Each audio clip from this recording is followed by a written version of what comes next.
सौन्दर्यनगरी श्लोकं 44 रागं शंकराभरणं देशीयगीतपाडलिल तव शुभ नामे जाके तव शुभ आशीष माके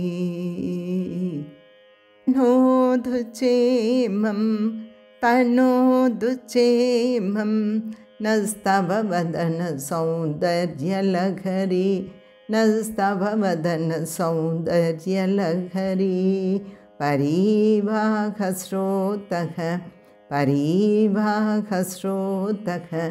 चरणिरिव सीमन्तचरणिः वगन्ति सिन्दूरं प्रबलकबरी भारतिमिर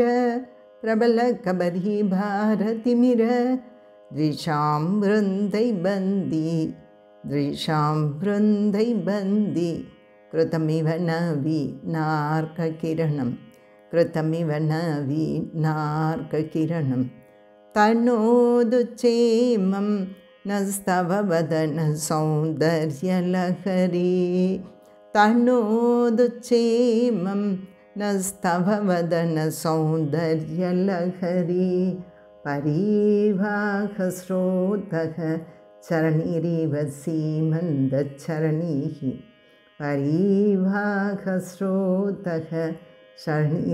सीमन्तचरणिः वगन्ति सिन्दूरं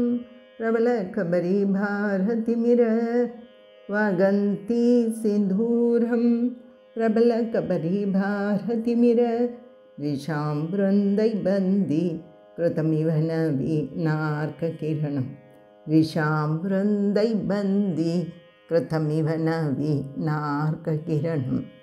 तनोदु चेमं नस्तव वदन सौन्दर्यलहरी परिवाहस्रोतः चरणिरिव सीमन्तचरणिः तनोदु चेमं नस्तव वदन सौन्दर्यलहरी परिवाहस्रोतः चरणिरिव सीमन्तचरणिः वगन्ति सिन्दूरं प्रबलकबरी भारतिमिर द्विषां वृन्दैबन्दी कृतमिव नवीनार्ककिरणं वगन्ति सिन्दूरं प्रबलकबरी भारतिमिर द्विषां वृन्दैबन्दी कृतमिव नवीनार्ककिरणं तनोदु चेमं नस्तव वदन सौन्दर्यलहरी परिवाहस्रोतः चरणिरिव सीमन्तचरणिः वगन्ति सिन्दूरं प्रबलकबरी भारतिमिर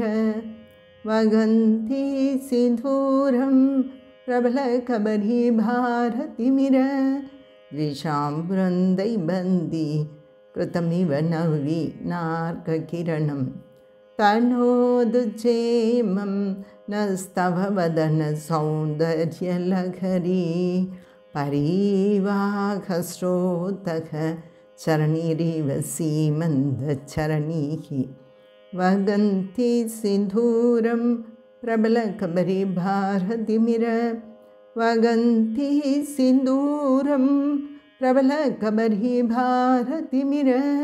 द्विषां वृन्दैबन्दी कृतमिव नवीनार्ककिरणं இஸ்லோகத்தின் பொருள்.